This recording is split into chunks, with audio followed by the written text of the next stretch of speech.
Okay, so this is a preview for the Europa League finals, the match between Tottenham Hotspur and Manchester United, and definitely this is a different ball game entirely. Now the last five encounters has been Tottenham Hotspur winning four with just one draw for Manchester United, one draw in your last five encounters. So it's looking like it should be tilting towards Tottenham Hotspur side. You understand? But it's a different ball game, as I said. This is actually a finals Europa League, so it's going to be very tough. It's not going to be the usual stuff you get. It's not going to be the usual. Anyways, lots and lots of injuries.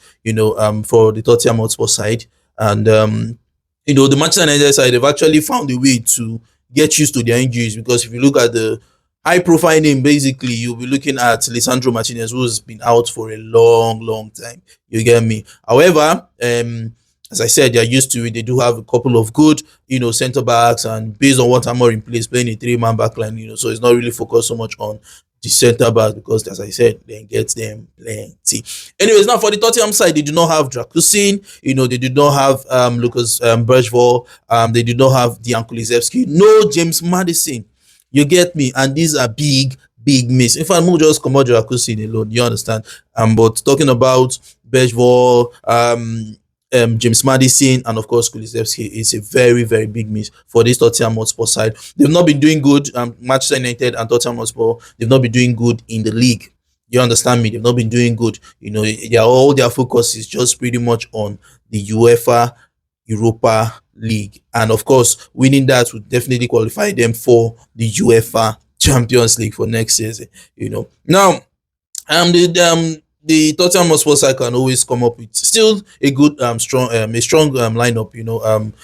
I said Casemiro, Christian Romero, Van de Ven, Destiny Udogie at left back, and of course Pedro Pereira at right back. Bentancur, Bissouma, at least they did there for them. You get, and then Brendan Johnson has the opportunity. Odubert, I'm sure that's what the gaffer Anja Postecoglou, who actually said his second season he always wins something. So this is actually the only opportunity for him to win something. And then he came out later and was like he was a victim of his own statements, because everybody is now saying they are reminding him, say, about you talk home, so your second season you must win something. You understand me? So Odubert, Yumi Son came out. It was yesterday, and was saying that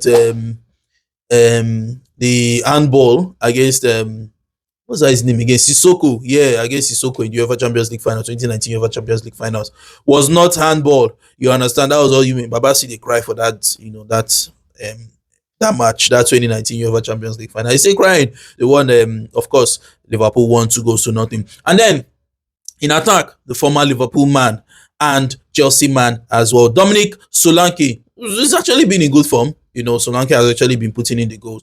So that's going to be pretty much it for the Tottenham Hotspur side. And then for Manchester United, in goal, Andre Onana, who has gone to 2 UEFA finals, and the Europa League and the Champions League with Inter Milan, and he has not won anything. You understand? So definitely this is going to be looking at it and like opportunity. I can't make sure I do my best.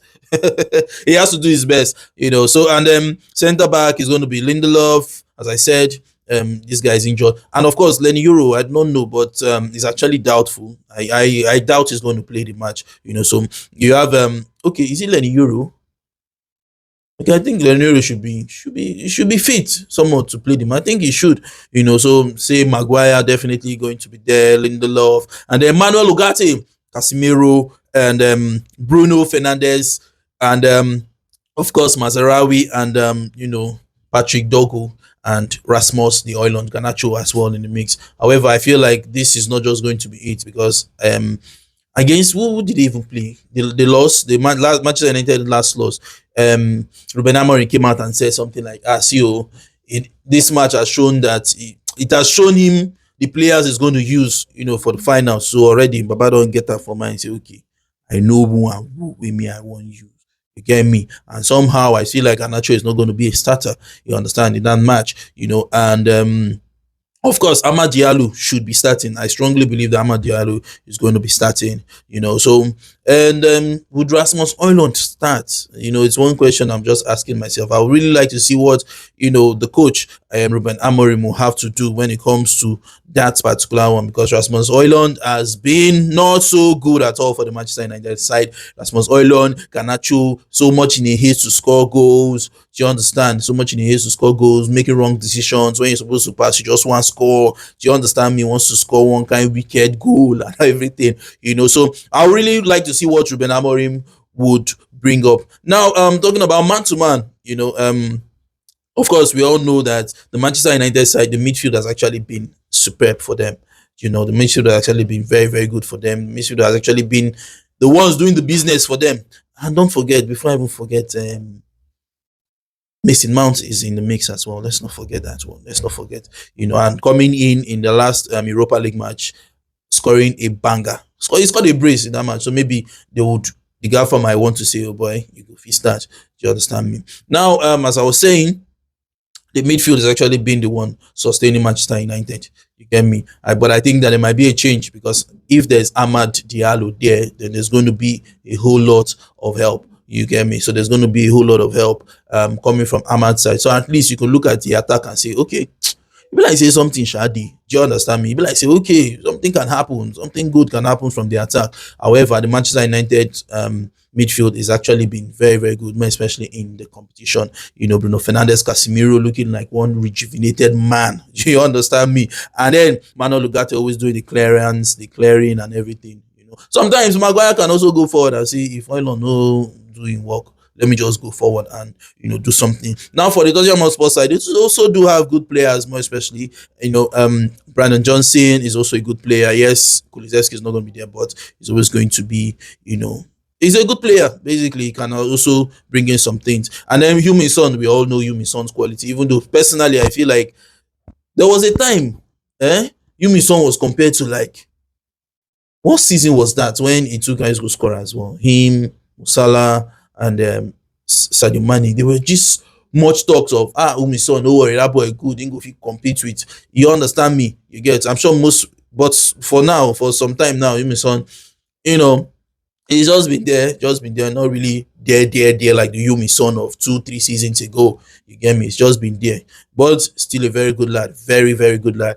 On his day, he ain't go fit worry anybody. You get me? And then Dominic Solanke is there. Now the midfield, it's quite of a strong midfield, so to speak, because Bissouma is a very physical person, and then Bentancur, so I think it's going to be also a very, very good battle, especially the Bissouma Bentancur coming up against, Casemiro, Manuel Ugarte if he starts him, and then Bruno Fernandes, who, of course, we all know Bruno Fernandes. Now, in defense, I feel like this Tottenham defense, they are going to always go for the forward. Like, they are going to always want to score goals, because we know Pedro Porro, what he does. Van der Veen, a very good defender. If Christian Romero plays the match, then I think it's also going to be a very, very huge plus, for the Tottenham Hotspur side. It's going to be a very, very huge plus for the Tottenham Hotspur. And then Pedro Porro and Destiny Udogie flanking. Of course, those people are people who get goals for their body. Do you understand? They've got the ability to bomb forward. Do you understand me? So I would really like to see what they will do if coming up against if Destiny is coming up against Ahmad, you understand, and then maybe Garnacho coming up against Pedro Porro.